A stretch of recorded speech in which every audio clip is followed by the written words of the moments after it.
Hey guys, so this week we're going to discuss the third and fourth seals and the rise of the Antichrist. So I want to start off by going back to Matthew 24, the Olivet Discourse, which is Jesus warning to us. And I want you to notice how Jesus gave us pretty much the playbook of what's going to happen, what the enemy's going to do, step by step. If you read Matthew 24 and combine it with Revelation, you could see that step by step, Jesus laid it out for us. He warned us, tells us exactly what's going to happen, and how to prepare for it. So going back to it, if you remember, it's back when they were in the temple grounds and the apostles were all pointing out all the different temple buildings, and Jesus told them not one stone of them will be left on top of another.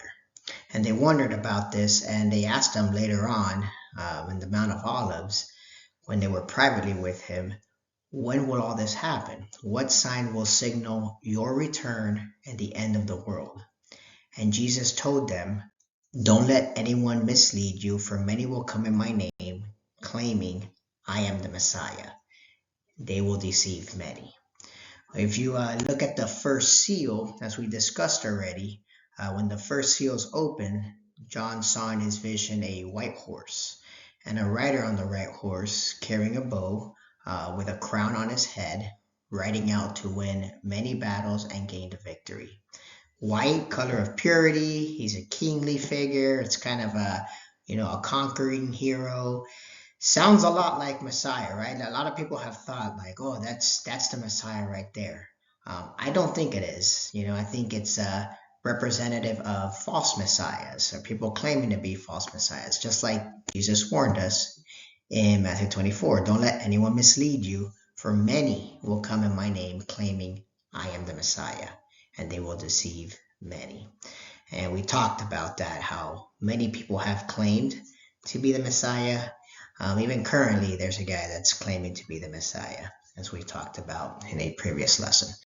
All right, so what did Jesus say next in verse 6 through 7? After warning about don't fall for these false messiahs, he says, and you will hear of wars and threats of wars, but don't panic. Okay, don't panic. Yes, these things must take place, but the end won't follow immediately. Nation will go to war against nation, and kingdom against kingdom. Well, the second seal, the rider on the red horse, John sees that he was given a mighty sword and the authority to take peace from the earth, and there was war and slaughter everywhere. Just like Jesus said, that there will be nation against nation and kingdom against kingdom, world wars. Okay, but don't panic. We talked about how World War III we're pretty much at the brink of it, and it is very likely that we may be seeing a World War III here pretty soon. Don't panic. Like the Lord says, this is just the beginning of the birth pains. But I want you to think about what would post-World War III be like, right? If we survive World War III, what would it be like afterwards? When World War II happened, I'm sure a lot of people thought, this is it, this is the second seal, third seal's coming next. But it didn't, right? Because of what happened after the war and what the post-World War world was like. So we know it's the third seal if what happens after the next World War. Well, back to Jesus warning on us. He says, right after all these wars, there will be famines and earthquakes in many parts of the world. But all this is only the first of the birth pains, with more to come. Now, it is interesting, though, after the last World War, around the 70s, there's a chart that I found online of the trend in the number of natural disasters. Just over the last, 120 years, from 1900 to 2019. And this covers stuff like drought, earthquakes, volcanic eruptions, stuff like that. So you can see up to the 1970s, it was all pretty steady until the last 50 years. There's been an exponential increase in earthquakes, famines, and this is all over the world. So, I don't know, maybe maybe we're there, and is it just going to continue to increase, especially after the next world war? We shall see. All right, so we get to the third seal. Okay, this is after, all the wars that Jesus warned about. When John sees the third seal open in his vision, the living being says to him, "Come." And he looks up and he sees a black horse. All right, and its rider was holding a pair of scales in his hand. And I heard a voice from among the four living beings say, "A loaf of wheat bread or 3 loaves of barley will cost a day's pay. And don't waste the olive oil and wine." Okay, that's an interesting riddle there. Remember the Lord's warning. All this is only the first of the birth pains, with more to come. So I'm going to throw it over to you guys when we meet for discussion. What do you think the riddle of the third seal means? A loaf of wheat bread or 3 loaves of barley will cost a day's pay. I mean, that seems pretty straightforward. Is that telling us exactly, or is it a riddle? Don't waste the olive oil and the wine. So I want to hear what you guys have to say when we meet. This will be our first issue for discussion. And then the fourth seal. When John sees the fourth seal open, he hears the voice of the fourth living creature say, "Come." And he looks, and there before him was a pale horse, and its rider was named Death, and Hades was following close behind him. They were given power over a fourth of the earth to kill by sword, famine, and plague, and by the wild beast of the earth. So that does not sound good. It looks like a fourth of the population, which right now we're at about, 6, almost 7 billion, so gosh, you're talking almost 2 billion people dying when this fourth seal is open. That is a major population cut to the world. Sounds scary. What's going to bring it? Sword, famine, plague, wild beasts of the earth. That's interesting. Are the animals going to start turning against us as well? Maybe. You got these weird plagues kind of starting to spread among even the animals. So this is scary stuff, right? But remember the Lord's warning. All this is only the first of the birth pains, with more to come. I mean, this isn't even the end. This is just setting up the scene for the end. So, what do you think the riddle of death and Hades means with the fourth seal? It says that the writer's name was Death, and Hades was following close behind him. So, do a little bit of thinking about that. We'll discuss that when we meet this week. Okay, so that concludes the Four Horsemen of the Apocalypse. The first 4 seals are the Four Horsemen of the Apocalypse. So we'll end the discussion this week with the Four Horsemen, and we'll move into the next character that appears on the scene after the Four Horsemen. And that is this character known as the Antichrist. So this guy you've probably heard about. He comes after the Four Horsemen of the Apocalypse. Probably everything you've heard about him is pretty accurate. But I want to see what did Jesus warn us about this guy in Matthew 24. Continuing with the Olivet Discourse, the next verse 9 and 10 says, so after the false messiahs, after the war between nation and nation and kingdom and rumors of war, after the famines and earthquakes in various places and plagues, then, he says, after all that, so the first 4 seals, after the Four Horsemen of the Apocalypse, then you will be arrested, persecuted, and killed. You will be hated all over the world because you are my followers, and many will turn away from me and betray and hate each other. Are you prepared for this? If you survive World War III, then after that, survive famine and plagues and earthquakes all over the world. And And if you survive, a quarter of the population being wiped out by all this stuff. And then you're still around. And the rapture hasn't happened yet.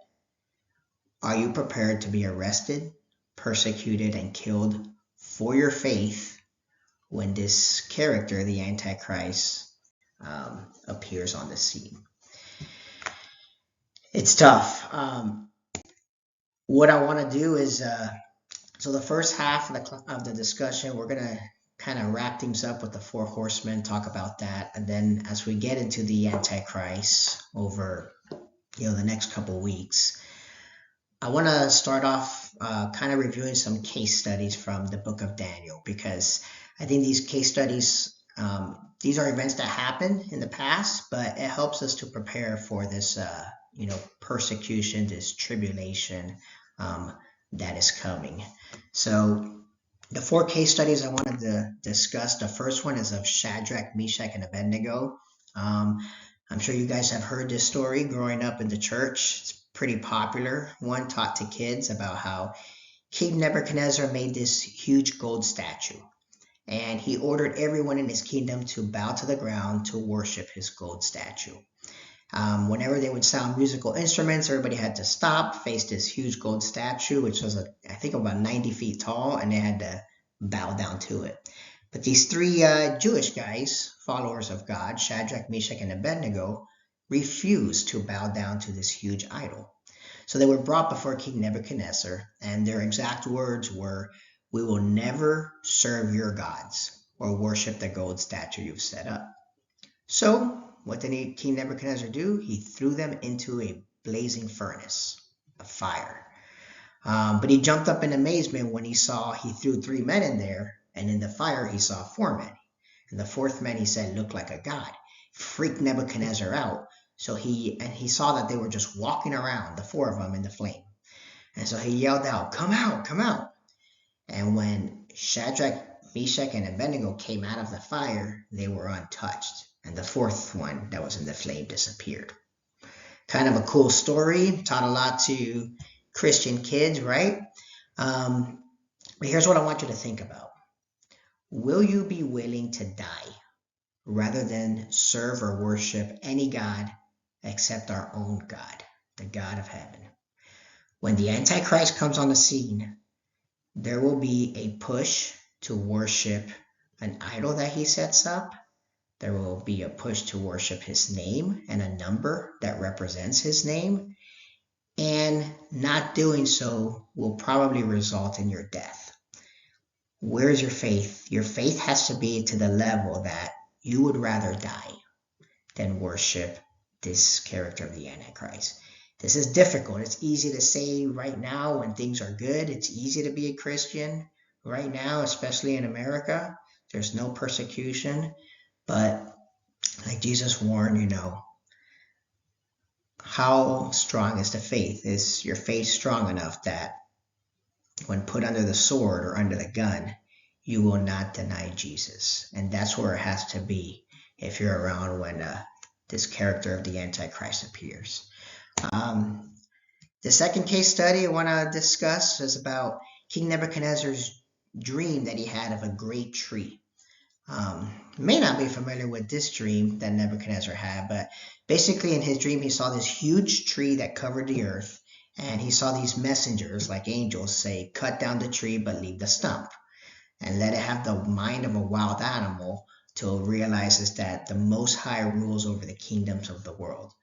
So Nebuchadnezzar was puzzled by the dream. Daniel, of course, interpreted it, and he basically told them that tree represented you, your majesty. You are the tree, and you will be cut down, given the mind of a wild animal, until you realize and get humbled, knowing that the Most High is the one who rules over the kingdoms of the world. And until you do that, you will be driven from human society. Well, it was fulfilled exactly 12 months after the dream. Nebuchadnezzar lost his mind. He went and lived in the fields with the wild animals. Hair grew, nails grew. He kind of became like this animal until he was humbled and came back to his right mind. So when the Antichrist appears, and many will rally behind him, and many will start hunting Christians down and be proud of the Antichrist and proud of his, rule and his government. Do you believe that God is able to humble the proud? This is going to be key when you're going to see everything in the world turn against you. You're going to see they're going to be exalted. They're going to be prospering. They're going to be succeeding. And us Christians, you're just going to see Christians getting killed left and right, getting caught. And there's going to be the temptation, I imagine, that you're going to be like, what the heck? The enemy is winning and we are losing miserably. Is God even coming? Why didn't the rapture happen like we've been told in church? What is going on? Maybe none of that is real. Maybe none of that is true. Maybe I should just join them. Maybe I should take the number. Maybe I should just worship the statue. You got to remember and you got to believe God is able to humble the proud. Okay, and you got to keep that buried inside. Even amidst the persecution, you got to trust in his promises. I hope the rapture happens before this. I really do. That's the best case scenario, but there's also some good evidence that we'll cover later that it can happen in the middle of this or maybe even after this, and we might have to endure some of this. So, I live by the motto, hope for the best, prepare for the worst. And I am very concerned that many Christians who are just, we'll get raptured. We don't need to worry about this stuff. It's all good. We'll get raptured tomorrow. What if the rapture doesn't happen until after this stuff starts happening? Are they going to make it? Is their faith prepared for this kind of stuff? So my goal is to just kind of, awaken us to, get our faith ready for what's coming. And the last case study we're going to talk about is about the writing on the wall. Okay, this is the king after. Actually, that's not the last one. This is the third one. Sorry, I told you 4 case studies. All right, King Belshazzar for this one is the king after Nebuchadnezzar. And he was having this huge feast with all his nobles. And in the middle of the feast, this hand, the fingers of a human hand started writing on a wall. It just appeared floating and writing on a wall. Sounds kind of weird and freaky. One of the weirdest stories in the Bible, in my opinion. And he wrote something and nobody could tell him what it meant. He was looking at the writing. Obviously, it wasn't in his language. Who knows? Maybe it was in Hebrew. But they couldn't figure it out. So, except Daniel. Daniel could read it. The writing said Mene, Mene, Tekel, Parsin, which meant numbered, weighed, and divided. And Daniel told them, King Belshazzar, this is about you. Your days are numbered. You've been weighted on the scales for your sin, and your kingdom will be divided. Well, that very night, Belshazzar, the Babylonian king, was killed, and Darius the Mede, which was king of Persia, just walked into Babylon and just took over the kingdom in one night. So the writing was on the wall for Belshazzar, and there was nothing he could do. His reign was going to end. So this is what I want you to get out of this one. Remember, the end of the Antichrist has already been declared. Okay, yes, he is coming. Yes, he is going to persecute and kill us. Yes, it's going to seem like him and his people are succeeding. But the way to endure it is you got to remember what Scripture says. His days are numbered. The writing is on the wall. He only gets 7 years. So just keep that in mind, and we'll unpack that over the rest of the semester. All right, the last case study is about the lion's den. Here's another story that you probably know about. Also always taught to kids, Christian kids, right? About the time where after that, when Darius the Mede became king, the people didn't really like the other nobles did not really like Daniel at all. So they figured, how can we get Daniel? The only way to really get him to, stump has to be something to do with his religion, because he was flawless, right? I mean, he kept succeeding and they did not. So they convinced the king to give an order that for the next 30 days, any person who prays to anyone except the king was to be thrown into the den of lions. Well, Daniel used to pray 3 times a day to God. And when this decree happened, do you think Daniel stopped praying for a month, for 30 days? Nope. He continued his regular custom of praying to God 3 times a day. He was not fearful of the king. Well, he was then arrested and thrown into a den full of lions. And that night, God sent an angel to shut the mouth of lions. So decrees like this are going to come, where it will become illegal to pray, illegal to go to church. Probably the churches will, all church buildings will be burnt to the ground when this Antichrist figure arrives. There ain't no more going to church on Sunday. Church will be disbanded and illegal. If you professing the gospel, you will be hunted down and killed for speaking the name of Jesus. If you're caught praying, you'll be captured and killed for praying. Okay? What do? Do you stop praying to not get captured or killed? Or do you be like Daniel and keep on praying to God? Keep on praying to the Lord. Do you believe that God rescues and saves his people? That's got to be deep down. Your fear of God has to be higher than the fear of the Antichrist, even if it means death. You should not be afraid of death, because you have to believe that even if I die, God rescues and saves his people. And it is better to die staying faithful to God than to live and turn your back to God. So that's what's coming. Are you prepared? Okay, so let's keep talking about this Antichrist figure. We're going to talk a lot about him here pretty much the rest of the semester. But for this week, I want to talk about just kind of how he rises up. Revelation 13, the first 4 verses of it, it's a symbolic vision that John receives of how the Antichrist, this beast, rises. It says that John sees a vision. He sees a beast rising up out of the sea with 7 heads and 10 horns, with 10 crowns on its horns. And written on each head were names that blaspheme God. This beast looked like, I want you to remember these beasts.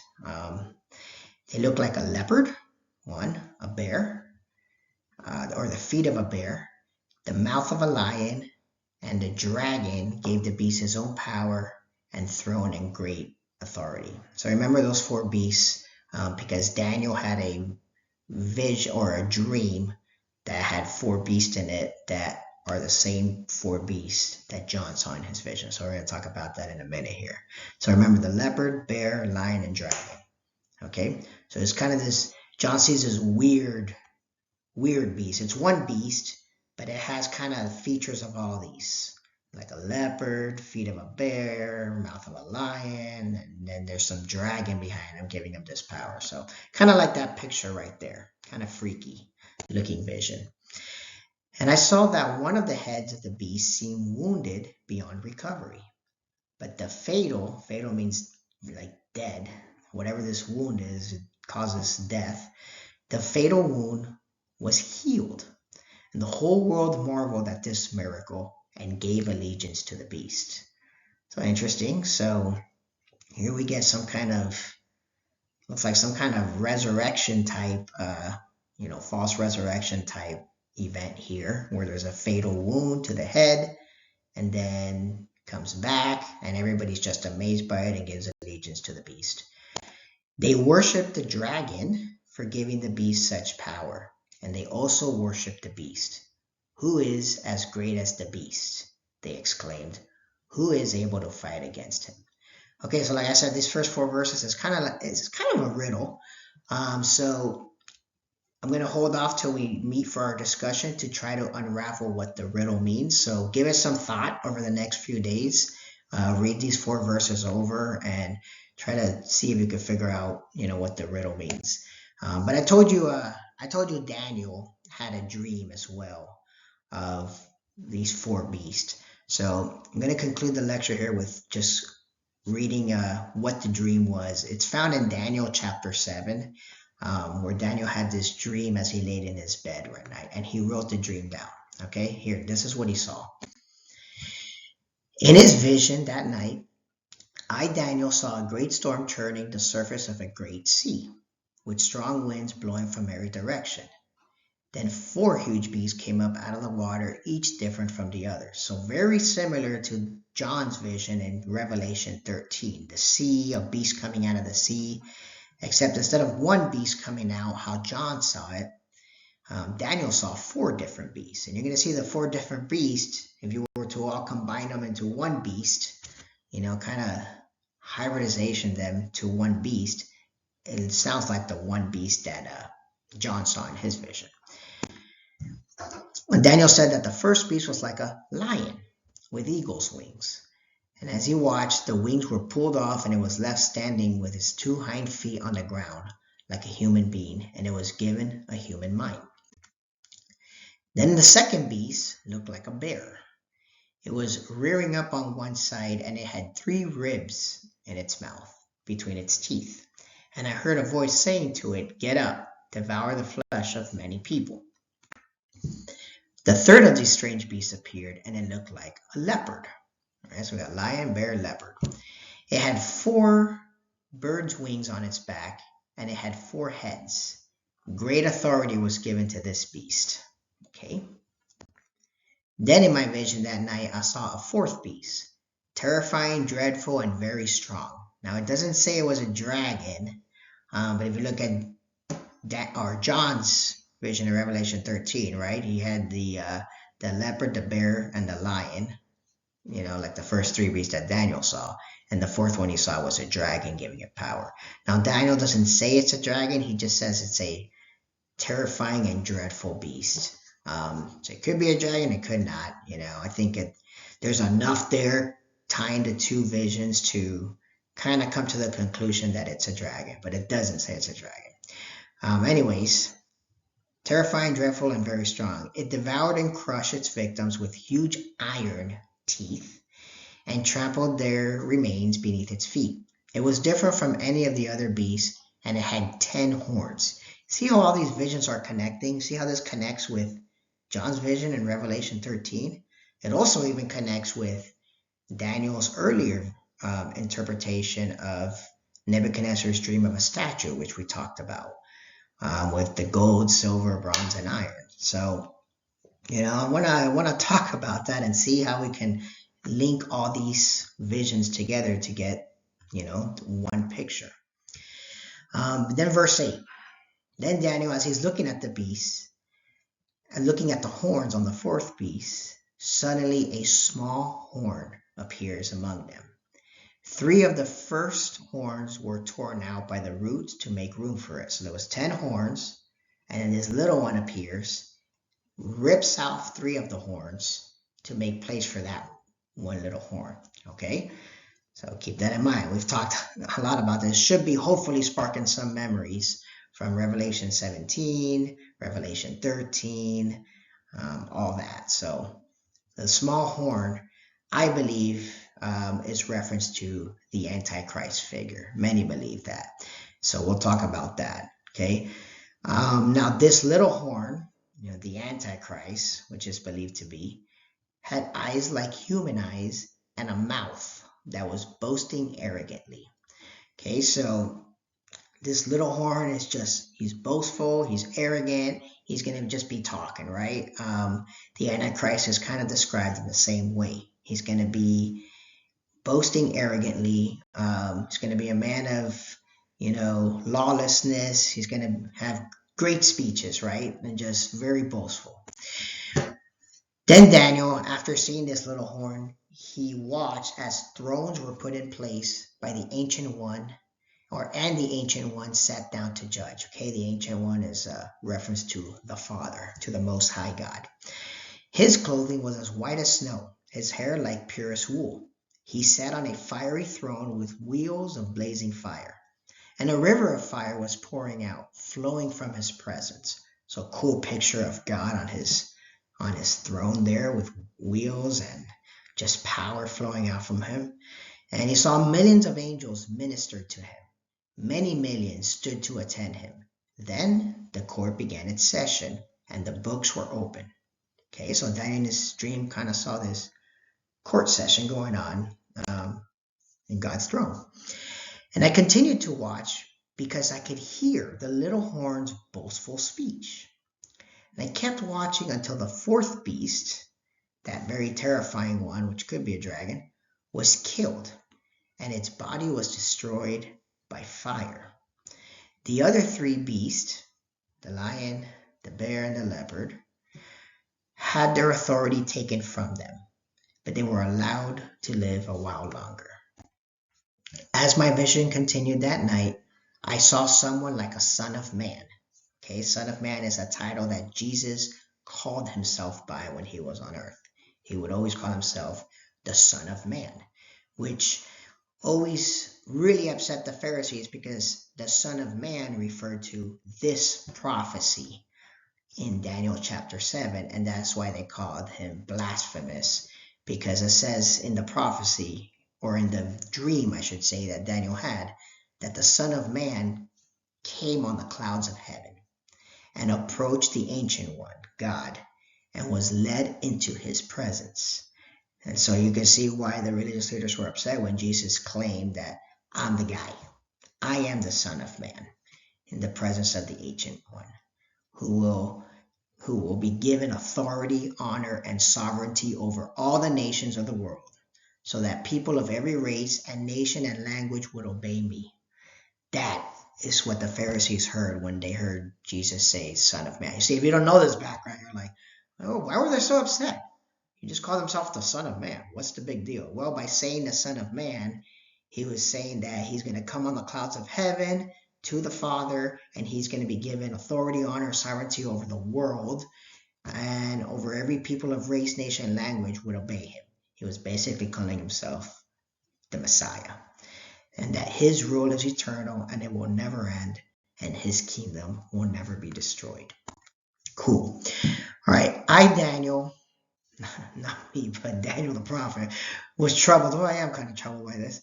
Was troubled by all I had seen, and my visions terrified me. So I approached one of those standing beside the throne and asked him what it all meant. And he explained it to me like this. Here's the riddle that we're going to kind of unravel to end our discussion this week. These four huge beasts represent four kingdoms that will arise from the earth. Okay, so the leopard or the lion, the bear, the leopard, and that fourth terrifying beast represents four kingdoms. He's told that. So in John's vision of the beast coming out of the water, are those the four kingdoms combined into one kingdom? Maybe. Well, that's what we will discuss. But in the end, the holy people of the Most High will be given the kingdom, and they will rule forever and ever.